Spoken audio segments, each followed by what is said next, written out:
É isso aí, pessoal. Estamos ao vivo. Estou aqui em Juiz de Fora, sigo aqui, mas sempre na sua companhia, né? Estou aí postando os vídeos, os shorts. Então já chega deixando o like. Nós vamos falar de Sampaoli, fez um pedido especial. Dátulo mandou recado aí para os jogadores do Atlético. Então, gente, já deixa o like. É muito importante. Curte o vídeo. Se aparecer depois para você hypar o vídeo, clique em hypar também, tá bom? Inscreva-se no canal. Vamos lá, gente. Falando agora sobre Sampaoli, eu vou deixar pequeno na tela, tá? Mas eu vou ler aqui a matéria. Vai ficar pequenininho, mas eu vou ler a matéria para vocês aí, ó. Tá falando aqui, ó. A declaração de Sampaoli ocorreu no vestiário do Atlético na Arena MRV depois da vitória contra o Sport em jogo adiado da 14ª rodada. A Argentina afirmou que o Galo precisa estar com a faca nos dentes no novo confronto contra o arquirrival. A cena foi registrada em vídeo de bastidores da Galo TV. Aí o Sampaoli disse assim, estava todo mundo reunido, e ele disse o seguinte, abre aspas, somente falar que temos que ficar muito felizes pela vitória. Precisávamos dela. Ela tem que nos empoderar, tem que nos elevar, tem que nos deixar fortes para o que temos pela frente, que é muito lindo e importante. Jogaremos aqui o clássico. Temos que estar com a faca nos dentes. A verdade é que temos que dar muito valor à vitória. Muito valor, porque foi uma semana difícil, dura e temos que aprender de algumas coisas que realmente não podem voltar a acontecer. Fecha aspas aí. Então tá aí o Sampaoli fazendo um pedido, né, aos jogadores do Galo.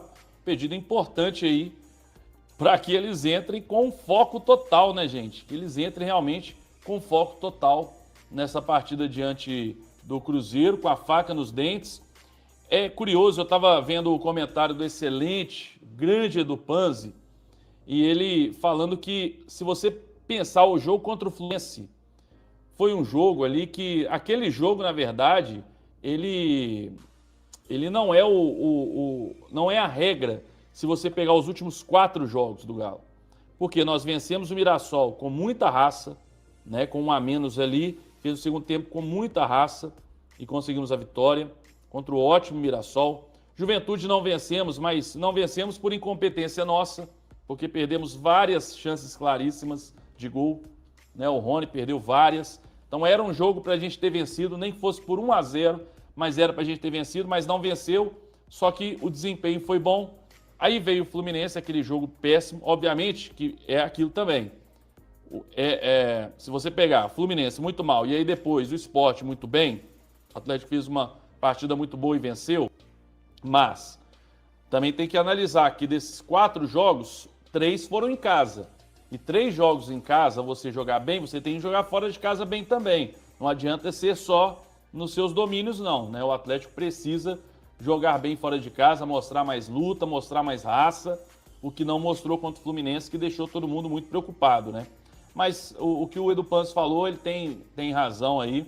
Foram 4 jogos, onde o jogo contra o Fluminense, na verdade, esse é que foi a exceção. O Atlético vem evoluindo, vem jogando melhor, mas precisa melhorar também fora de casa, né? O problema é que o Sampaoli, para esse jogo contra o Cruzeiro, na semana que vem, vai ter muitos desfalques, né?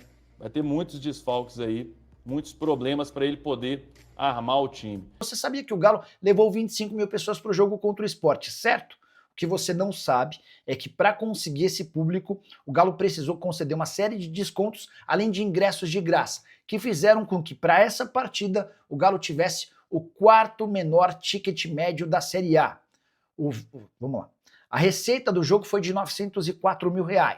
Foram 25 mil pessoas, o que equivale a dizer que o ticket médio desse jogo foi de R$36. O ticket médio do Galo no Campeonato Brasileiro é de R$50. Pois bem, com esses R$36, o ingresso do Atlético só foi mais caro que do Fortaleza, cujo ticket médio é de R$16, do Ceará com R$22 e do Vitória com R$26. A consequência de um ingresso tão barato é uma renda líquida bem pequena. O Galo levou para casa apenas R$261 mil dos 904 mil de receita bruta. Você sabe que é uma série de impostos e taxas que causaram esse desconto. A média de arrecadação líquida do Galo em jogos dentro de casa é de R$543 mil. O O problema é que o Atlético tem levado pouca gente e garantido pouca receita nos últimos 3 jogos. Antes dessas questões envolvendo o jogo contra o Sport, o Galo já havia tido apenas 16 mil pagantes contra o Juventude, renda de R$263 mil, renda líquida. Contra o Mirassol, 17 mil pagantes e renda líquida de R$251 mil. Nath Fiuza, como é que você enxerga essa situação de seleção contra clube? Em plena data FIFA, o Atlético quer a liberação, os jogadores que não estão à disposição, a lista vai ficando cada vez maior. Como é que você vê, Nath, esse problema que o Atlético tem nas mãos e essa, pelo menos até o momento, não resposta das seleções? É muito complicado, né? O Pedro Abílio, é complexo, são 2 seleções aí que vão disputar a Copa do Mundo, enfim, são observações importantes para os respectivos treinadores, né? O Júnior Alonso, por exemplo, está com a seleção do Paraguai, vai jogar contra essa Coreia que o Brasil jogou nessa última sexta-feira, então está bem distante. O Alan Franco acho que está um pouco mais perto, vai jogar aí Estados Unidos e México, se eu não me engano, os compromissos dessa data FIFA, mas assim, eu acho que é uma questão de bom senso. O Atlético nunca impediu que os atletas fossem para a data FIFA, até porque é uma determinação da FIFA, né? Que nessas datas eles sejam liberados para cumprir os seus compromissos com suas seleções. Mas é uma situação que fugiu do controle à medida que não se esperava, obviamente, que o Ivan ia fraturar a mão, que o Lianco ia romper o tendão de Aquiles. A situação do Vitor Hugo, é claro, um cartão amarelo, o atleta sempre pode tentar ali ponderar um pouquinho mais dentro do jogo, evitar um lance mais ríspido, uma reclamação, mas se tratar de um jogador de defesa também, em muitos momentos é complexo, é quase que inevitável, mas de toda forma, em especial os casos das lesões, os casos de departamento médico, não tinha como o Atlético ponderar, e aí nós estamos tratando necessariamente de 2 jogadores da mesma posição do Júnior Alonso, então eu acho que é uma questão aí de bom senso, de entender que o Atlético nunca criou caso nenhum em nenhuma outra ida do Júnior Alonso para a seleção do Paraguai, é um jogador que serve a sua seleção há muito tempo, que serve ao Atlético também muito tempo, né? Já está na sua 2ª passagem pelo clube, é um cara muito vitorioso pelo Atlético. Então acho que não custava nada, até porque não é um jogo de eliminatória, né? Que estava ali se tratando da classificação do Paraguai, isso já foi conquistado, ele já jogou um primeiro compromisso da data FIFA, ou seja, já pôde ser observado. A situação do Alan Franco, a situação do meio-campo do Atlético ali também, agora sem poder contar com o Igor Gomes, mas a do Júnior Alonso em específico, por causa das lesões, eu acho que não custava nada ter um pouquinho de bom senso para que o atleta fosse liberado. O Alcides Cruz, aqui no YouTube do Itatiaia Esporte, falando, se tivesse pedido a liberação antes, agora é complicado. Concorda com a Nath, Ale, e com o Alcides? É uma situação muito complicada também para as seleções? Não, porque o que pode responder às seleções, é o que eu responderia, foi assim, por que a seleção brasileira não libera? Se nem a sua seleção libera, né? Se nem o seu país respeita a data FIFA, né? Eu vou te falar, como seleção, me colocando no lugar das outras seleções todas, eu não liberaria. A culpa também é do calendário, né? Agora, Ale, só um detalhe.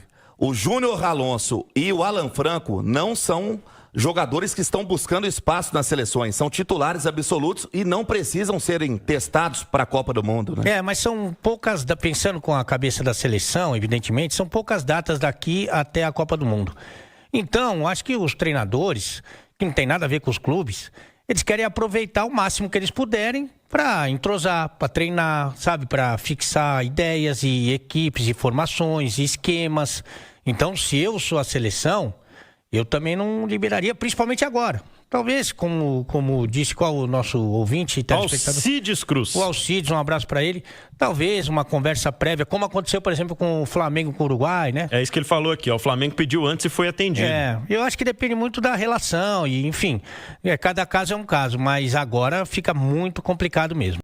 E o Atlético tem problemas para escalar o seu sistema defensivo.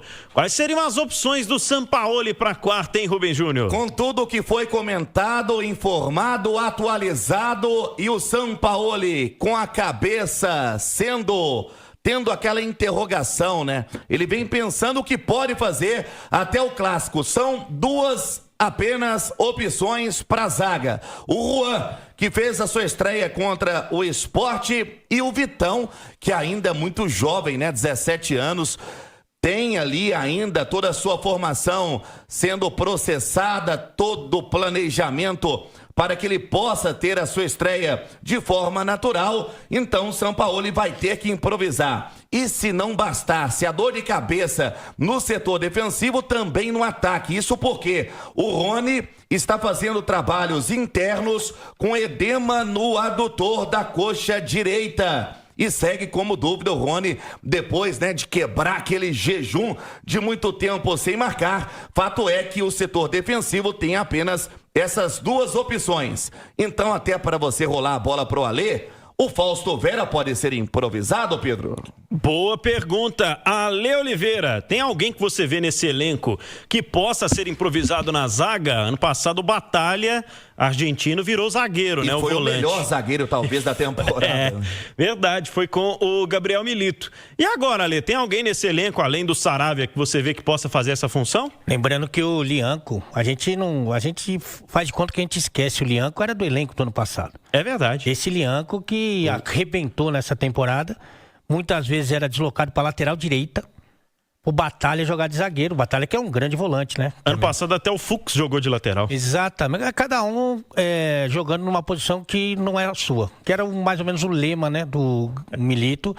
Que é bom a gente lembrar, né? Conseguiu aquela proeza de perder a final por 3-1 com um jogador a mais o jogo inteiro. Eu sempre lembro com um pouco de pesar, porque realmente isso é uma coisa inédita no futebol do mundo. Mas, de qualquer maneira, eu tentaria fazer uma escalação com tantos problemas, com tantos desfalques, mais simples, né? Então, para começar essa conversa que o Rubinho instigou, eu tenho um princípio que parece básico, né? Mas que nem sempre funciona. Para você jogar com 3 zagueiros, você precisa ter 3 zagueiros, né? E não é o que acontece para essa partida com o Sampaoli. Então, já que você não tem 3 zagueiros, a minha dica é tentar improvisar o menos possível. Então, se você fizer uma zaga com o Juan, que se mostrou com pouco ritmo de jogo, vamos falar a verdade, né? O Juan é preocupante ali. Não sei se ele vai conseguir adquirir uma melhor forma técnica e física até quarta-feira. Mas se você fizer Juan e Saravia, que já jogou nessa função, então você vai fazer esse improviso. Saravia ao lado do Juan. Aí você coloca um Natanael na lateral direita, ficando um pouco mais, você preserva um pouco mais ali aquele setor e o Arana na esquerda. E aí você faz um meio-campo com aqueles jogadores disponíveis. Fausto Vera, o Gabriel Menino, o Bernard e o Scarpa, e na frente você coloca 2 atacantes. Pode ser o Dudu e o Rony, se tiver recuperado, ou o Dudu e o Hulk, ou Hulk e Rony. Você vê, mesmo com tantos problemas, eu fiz um improviso, que foi o Saravia na zaga, numa função, inclusive, que ele já desempenhou em outras oportunidades. É o que ele vai fazer? Muito provavelmente não, Pedrão. O que mais temos do Atlético, Rubem Júnior? Para dizer para a massa alvinegra que a corrida do ingresso já começou, inclusive ontem, mas hoje, a partir das 9 horas, você já encontra pelo ingressos.galonaveia.com.br bilhetes para o setor Internorte. E a diretoria mantendo aquela promoção que teve contra o Sport, R$ 29,90. E em todas as modalidades do programa sócio Galo na Veia, expectativa para casa cheia, e o Sampaoli, para apresentar essa equipe, terá o domingo de trabalho, aí vai arrastar a semana, quebrando e arrumando a casa, Pedro. Fala pessoal, não esqueçam de deixar o like aí para dar força ao canal, tá bom? E espero que a notícia tenha sido relevante para vocês. Para quem não é inscrito, seja bem-vindo, já deixa o meu convite, tá? Se inscreva no canal e ative o sininho de notificações para toda vez que nós lançarmos uma notícia do Galo, vocês estarem sendo avisados. Nós sempre buscamos notícias atualizadas, às vezes vai ser notícia forte, às vezes vai ser notícias fracas, mas nós sempre estamos colocando notícias atualizadas para vocês ficarem por dentro de tudo que acontece dentro do clube, beleza? Tamo junto e até a próxima. Valeu, pessoal!